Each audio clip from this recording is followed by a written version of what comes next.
Bismillahirrahmanirrahim. Assalamualaikum warahmatullahi wabarakatuh, teman-teman.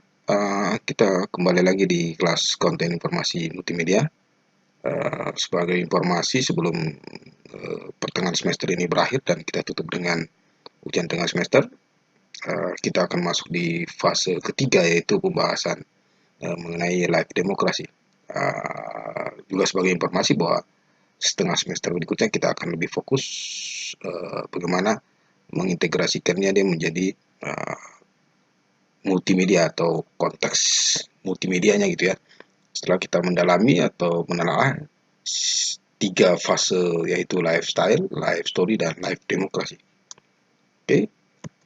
Nah, teman-teman, ini ada beberapa uh, channel ya atau konten yang lebih fokus pada bagaimana kita hidup berdemokrasi di Indonesia itu ya. Nih, nanti kumpulan linknya nanti saya bagikan di bawah gitu ya. Terus saya share ke teman-teman ya. Nah, sama seperti life story dan lifestyle, output keluaran juga pemahaman saya bagi tiga saja, yaitu entertainment atau hiburan, yang kedua yaitu education atau proses pembelajaran, dan yang ketiga religion atau keyakinan gitu ya. Kita berbangsa bernegara harus punya keyakinan, yaitu bagaimana tentang religi atau keyakinan kita terhadap ketuhanan gitu. Maka sila pertama kita itu ketuhanan yang Maha Esa. Nah, itu sedikit ya. Suka atau tidak suka, sadar atau tidak sadar, terima atau tidak, konteks kehidupan berbangsa dan bernegara kita dipengaruhi oleh cara kita berdemokrasi gitu ya, atau live demokrasi. Tentu pembahasan ini bisa jadi tegang atau jadi enjoy atau jadi menarik atau tidak menarik, tentu tergantung seberapa penting live demokrasi atau kehidupan kita berdemokrasi kita rasakan gitu ya. Saya juga paham bahwa usia-usia remaja tentu masuk di fase ini memang agak gimana gitu ya, agak canggung ya, tapi itulah kehidupan, karena ini adalah sesi terakhir yang mungkin bagi saya adalah paling sering dibicarakan pada range usia-usia tertentu, terutama para bapak-bapak gitu ya, atau usia-usia parubaya gitu ya. Tentu ada tingkatannya gitu. Oke, live demokrasi sendiri atau cara kita berdemokrasi, teman-teman bisa lihat sendiri di ketiga output tadi. Tentu bisa teman-teman bisa jadikannya dia variabel gitu ya, atau jadikannya dia parameter bahwa uh, ini adalah tiga output yang teman-teman bisa uji sendiri apakah betul uh, ada di ketiga output tersebut ya. Ini literatur yang saya coba temukan ya. Nah, uh, kalau saya cari di internet mengenai konten informasi multimedia, tentu saya akan selalu diarahkan ke konten digital ya. Kita dalam fakultas teknik informatika juga tentu sangat kebingungan mencari literatur dan rujukannya itu.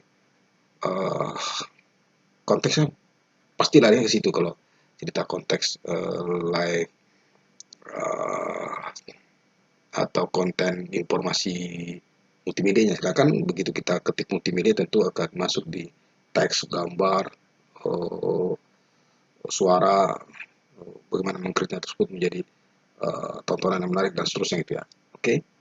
Okay? Konten informasi multimedia kali ini kita bahas dengan seperti tadi, bisa dengan semangat atau bisa kita diskusikan, atau teman-teman bisa sering lihat atau sering dengar pembicaraan tersebut di warung kopi ya, atau di sini saya tuliskan atau sekedar pembicaraan di warung kopi saja, atau ini bisa jadi pembicaraan yang menakutkan, terutama di tahun-tahun seperti sekarang ini ya, dengan adanya undang-undang ITE tadi itu ya. Atau untuk memikirkan juga kita tidak berani masuk di konteks ini. Nah, inilah uh, sedikit gambaran mengenai apa yang kita rasakan begitu membahas mengenai konten informasi multimedia dari sisi uh, live demokrasi. Nah, tentu pembahasan ini bisa kita sederhanakan uh, uh, dalam konteks atau output yang kita sudah ingin dapat gitu, seperti ini entertainment, education, dan religion gitu ya. Headline-nya adalah live demokrasi.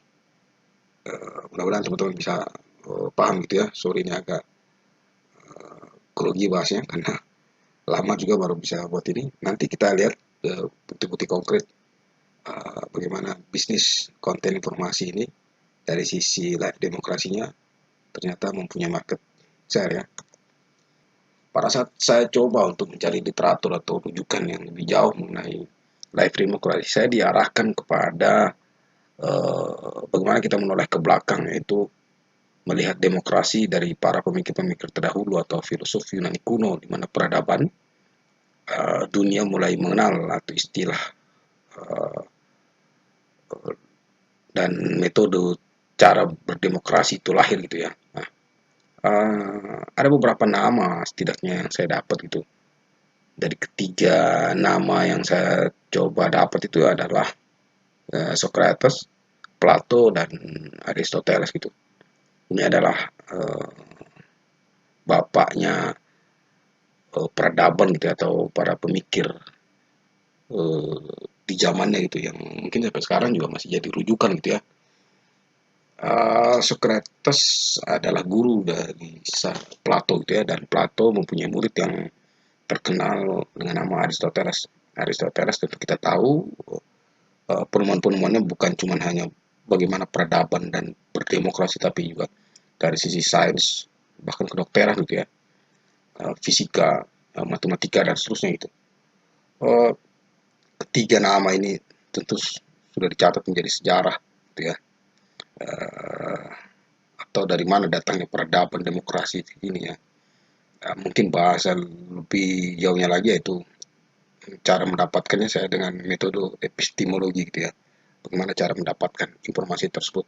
Uh, Sedangkan Plato sendiri uh, lebih banyak menulis gitu hingga dia lebih mengenai demokrasi ya. Dia dalam jurnal atau tulisannya dia lebih menekankan bahwa demokrasi dan monarki itu tentu sangat berkaitan gitu. Nanti teman-teman bisa lihat bagaimana konten itu bergerak gitu ya dalam perspektif live demokrasi. Tentu ini sampai sekarang juga penontonnya banyak betul atau yang mencari informasi mengenai live demokrasi. Dari sisi bisnis tentu bisa menguntungkan gitu ya.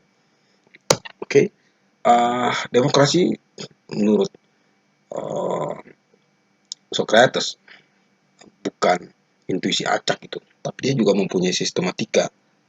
Maka seperti keterampilan dan pengetahuan lain bisa diajarkan secara sistematis. Nah, ini kita bisa lihat sekarang menjadi fakultas fakultas sospol gitu ya, atau ilmu sosial gitu. Walaupun Aristoteles juga selain ilmu sosial juga dia mendalami ilmu alam gitu. Seperti yang tadi diinformasikan bahwa dia juga dapat teori-teorinya seperti teori fisikanya, teori matematikanya gitu ya. Bahkan teori kedokterannya juga masih dipakai seperti sekarang gitu. Nah, logika Socrates, Plato, dan Aristoteles tentu masih sering kita jumpai dengan wajah dan polesan yang baru. Walau ternyata saya temukan bahwa sudah dibahas dari 399 sebelum Masehi, atau di mana Socrates wafat gitu ya 399 Masehi. Nah, orang Yunani menyebut doxa atau pendapat yang populer. Nah, doxa atau pendapat populer ini menurut saya inilah yang diadaptasi oleh trending topic gitu. Nah, perspektifnya tentu sekarang di dunia di era digital gitu ya. Kalau di zaman tersebut masih era konvensional dari mulut ke mulut dan dari kertas gitu. Tentu banyak lagi bukti-bukti lain yang tentu masih bisa relevan dan sekarang banyak dipelajari oleh orang-orang tertentu gitu ya. Dan sekarang kita bisa temukan dengan mudah di internet untuk informasi-informasi seperti ini. Turunan doxa inilah yang dipakai untuk teori influencer dan buzzer ya, bagaimana membuat trending topik itu hingga lahirnya teori cover box site. Seperti itu ya, atau teori framing ya. Nah, nanti kita akan lihat bukti konkretnya ya. Ah, ini masih berbicara tentang sejarah tadi, di mana Socrates eh, akhirnya eh, dikatakan meninggal gitu demi mempertahankan keputusannya atau apa yang dia yakini bahwa eh, kebenaran itu seperti itu harus disampaikan terus kepada generasi-generasi yang akan datang itu generasi-generasi di zamannya, dan ternyata ditemukan dia juga harus dihukum mati gitu, dengan presentase bahwa sebenarnya sangat tipis yang setuju dia dihukum mati dengan minum racun sebesar 52% dan yang tidak setuju sebesar 48% dari 500 juri gitu ya. Nah, ada banyak analogi yang Socrates yang tentu sampai sekarang juga dikatakan masih sangat relevan gitu ya, di mana dia menggambarkan bagaimana penjual permen dan dokter untuk jadi pemimpin gitu. Begitu kampanye dan seterusnya, kenyataan yang terjadi di dunia ini atau di dalam nyata keadaannya adalah bahwa ternyata penjual permen lebih banyak terpilih jadi pemimpin dibanding dokter gitu. Karena kalau dokter katanya ya berhubungan dengan uh, fisik yang sakit dulu, uh, yang memberikan rasa kesakitan dan tujuannya kan tidak terlihat apakah itu bisa memberikan kesehatan dan seterusnya. Tapi kita lebih yakin kepada penjual permen yang makin sering kita makan permen, wah makin senang kita. Padahal permen itu bisa membuat kita sakit gigi gitu ya. Itulah kenyataan yang ada. Pahit memang, maka Socrates sebenarnya sangat membenci bagaimana cara berdemokrasi di zamannya.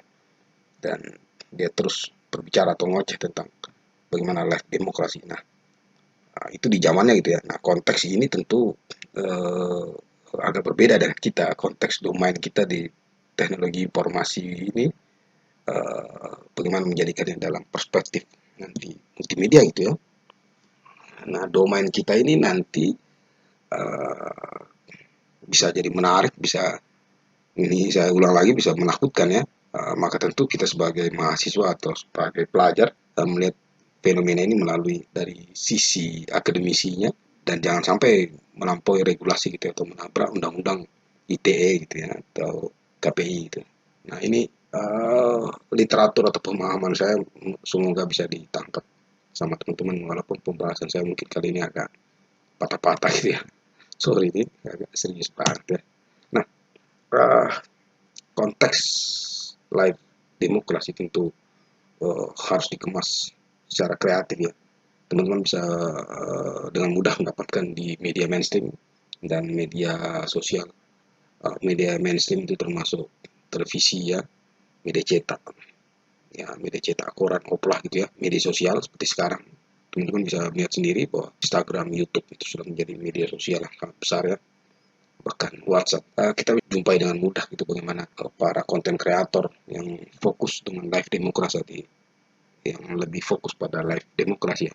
Tentu latar belakang pendidikan atau fashion menyuguhkannya dalam konteks multimedia itu bukan, ini pemahaman saya bukan sekedar idealis gitu ya, tapi bahkan menjadikan profesi itu, jadikan dia konten kreator. Tidak percaya nanti teman-teman bisa melihat video-videonya bahwa memang mereka mengaku juga ya pendapat juga bahwa mereka adalah konten kreator gitu. Basicnya pendidikannya bisa orang hukum, orang tata negara, orang sospol, atau orang umum bisa kita temukan, bahkan bekas bekas bekas angkatan juga ada gitu, dan seterusnya itu bebas. Nah, konteksnya tentu tidak sekedar lagi bahwa idealis ya, mereka menjadikannya profesi bahkan ya, atau ya untuk profesi gitu ya.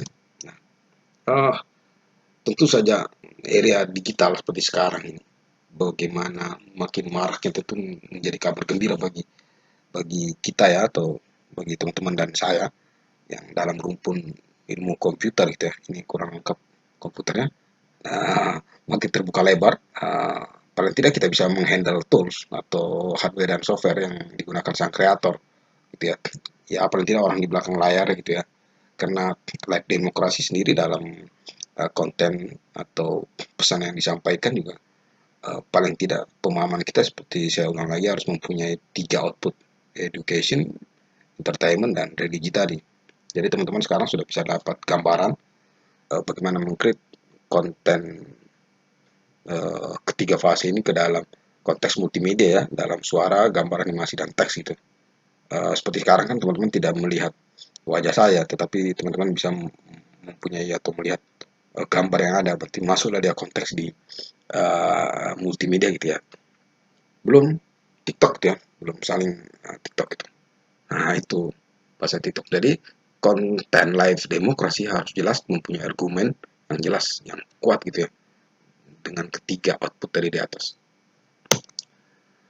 Nah, saya sedikit memberikan contoh mengenai live demokrasi dari sisi output ketiga ini ya, dari entertainment.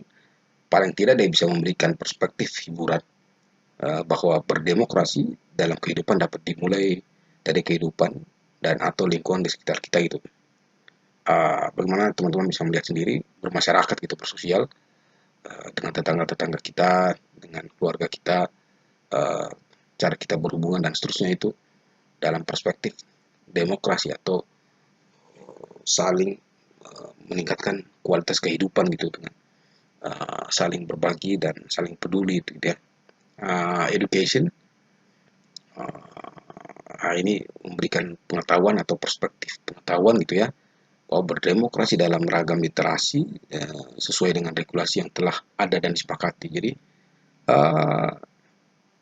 teman-teman bisa lihat sendiri contohnya bahwa yang membahas mengenai live demokrasi tentu perspektifnya ada seperti tadi, ada yang latar belakang hukum, ada yang latar belakang, ada yang latar belakang ekonomi, ada yang latar belakang dari sosial gitu ya. Dan tentu literasinya berbeda-beda, bahkan kita sebagai sarjana ilmu komputer juga sudah ikut membahasnya. Berarti yang digarisbawahi adalah semoga kita tidak melanggar atau melampaui regulasi yang telah ada seperti undang-undang tadi itu ya, yang telah ada dan disepakati gitu. Nah, yang terakhir yaitu pasti religi atau keyakinan tadi, bahwa mudah-mudahan bisa memberikan perspektif gitu ya, bahwa berdemokrasi adalah bagian memberikan informasi tentang nilai-nilai kebenaran atau hakikat kita sebagai manusia, atau sedikit ya, kita bisa memberikan gambaran bahwa kecerdasan intelektual akan lebih baik bila ditunjang dengan kecerdasan spiritual, dan tentu akan dapat kita harapkan bisa menghasilkan kecerdasan mental yang lebih baik bagi generasi selanjutnya. Uh, Pemahaman saya mengenai konteks live demokrasi tentu dari YouTube saya yang selama yang hilang itu ya, atau di down kemarin itu banyak sebenarnya membahas mengenai hal ini ya. Ya itulah agak grogi membahasnya lagi. Jadi teman-teman mohon maaf ya, pembahasannya seperti itu. Live demokrasi seperti ini adalah sedikit uh, sedikit gambar-gambar saja ya, mengenai kapitalisme, sosialisme, komunisme gitu ya. Bagaimana freedom atau kebebasan tadi berdemokrasi. Ini sedikit gambaran saja. Oke. Nah, paling tidak konteks live demokrasi tadi adalah masuk di sini ya, fase ketiga yang sebelumnya kita sudah bahas mengenai live story, juga mempunyai 3 output, lifestyle juga mempunyai 3 output, live demokrasi juga mempunyai 3 outputnya. Mudah-mudahan bisa kita create menjadi konten multimedia yang jauh lebih menarik. Ini tugas kita bersama ya. Sorry ini kalau tampilannya tidak bagus ya. Uh, Teman-teman bisa sama-sama belajar sama saya ya. Saya juga sebenarnya masih tahap belajar ya. Nah, pemahaman saya mengenai konten informasi multimedia saya fasekan seperti ini di awal gitu ya. Fase A, fase B, fase C, dan ini bisa bisa teman-teman jadikan penelitian semenarik apa pembahasan mengenai live demokrasi. Presentasinya tentu tidak menarik ya bagi usia-usia tertentu. Tapi begitu teman-teman bahas mengenai lifestyle, wah tentu teman-teman ada yang berbunga-bunga, ada yang membahasnya, bahkan sadar atau tidak juga ikut menikmati tontonan itu ya, atau perspektif multimedianya. Nah, live story, nah tentu teman-teman juga sangat uh, atau sampai sekarang juga tiap hari malah ya, tanpa sadar kita masuk di framing live story. Itu adalah 3 fase pemahaman saya yang saya gambarkan seperti ini saja.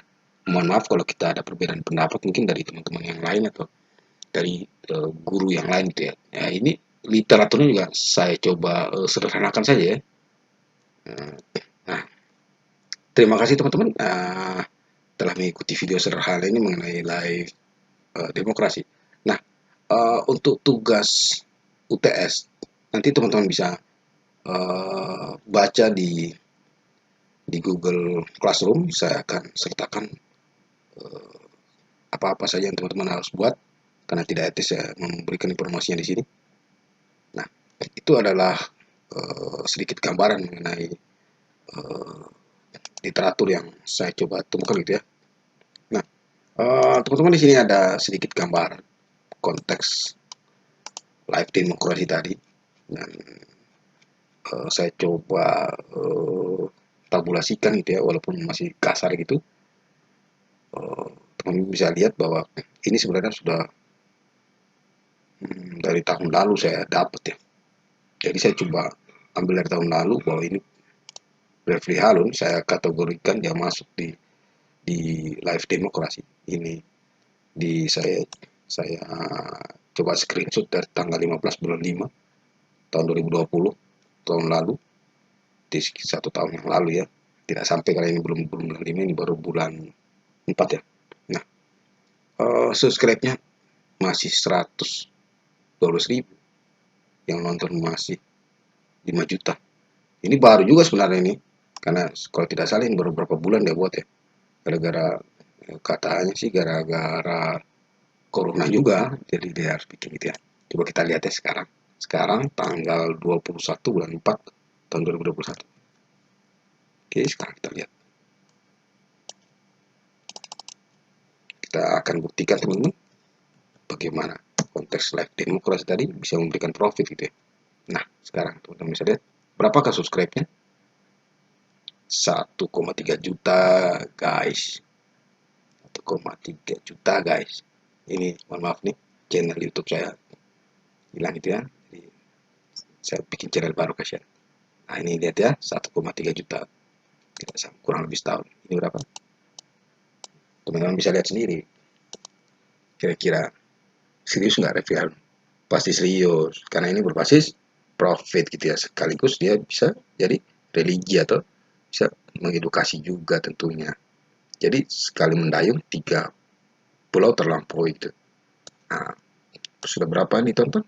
Ini masih 5 jutaan. Di sini ada berapa yang nonton? Buset dah. Sudah 200 juta lebih. Guys ya. Sudah 200 juta lebih guys.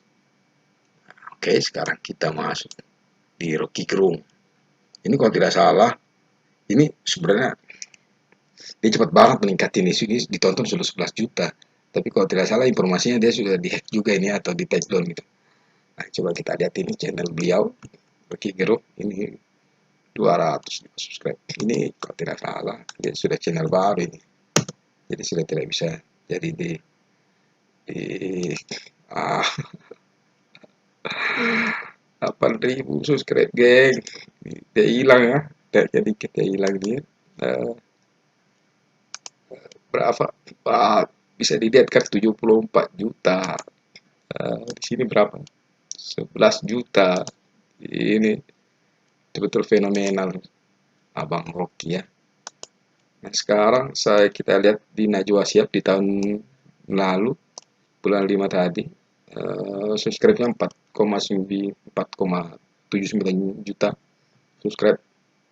Wah, 5 juta ya. 4 koma ya. Nah, subscribe sekarang. Jadi dalam setahun meningkat. Besar banget ya. Ini hampir 5 juta. Ini naiknya lebih 2 juta ya. 7 jutaan. Naik lebih 2 juta subscribe. Berapa yang nonton? 1 M. Wow.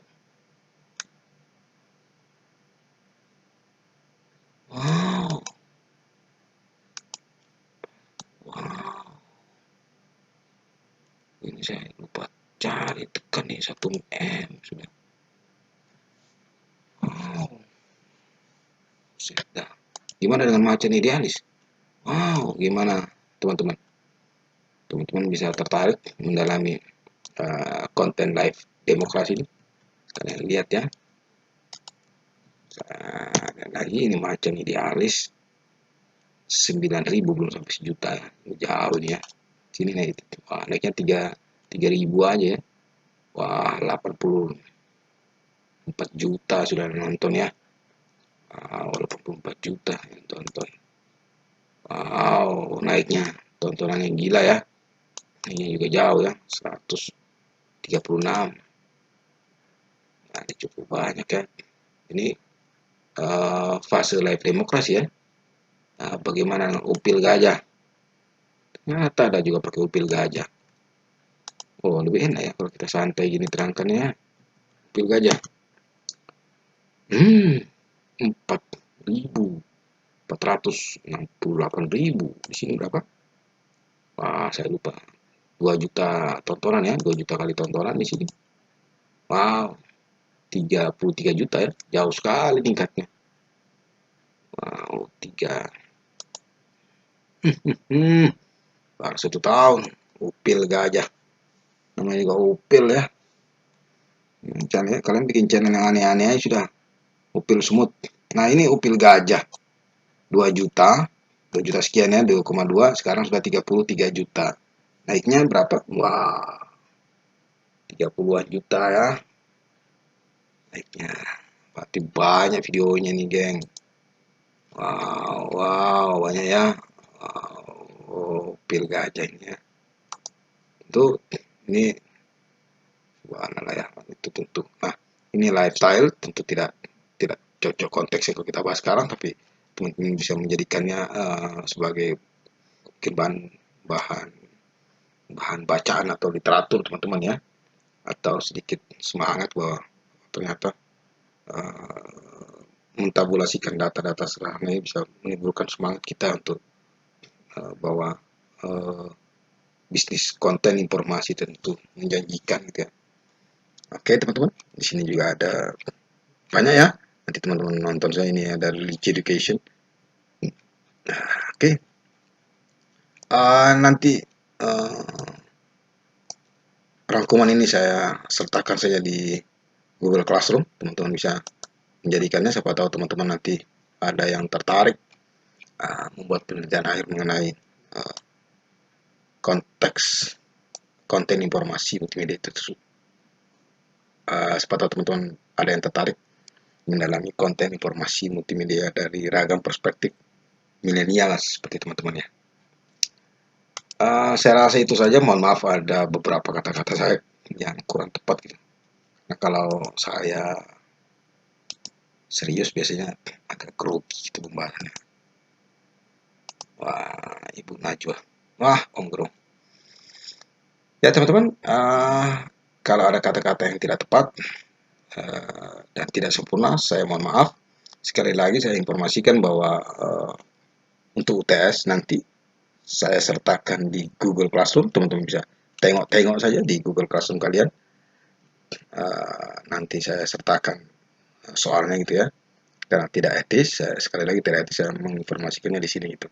Nah, akhir kata, terima kasih banyak atas tontonannya. Jangan lupa teman-teman, tonton, like, subscribe, share. Assalamualaikum warahmatullahi wabarakatuh. Bye.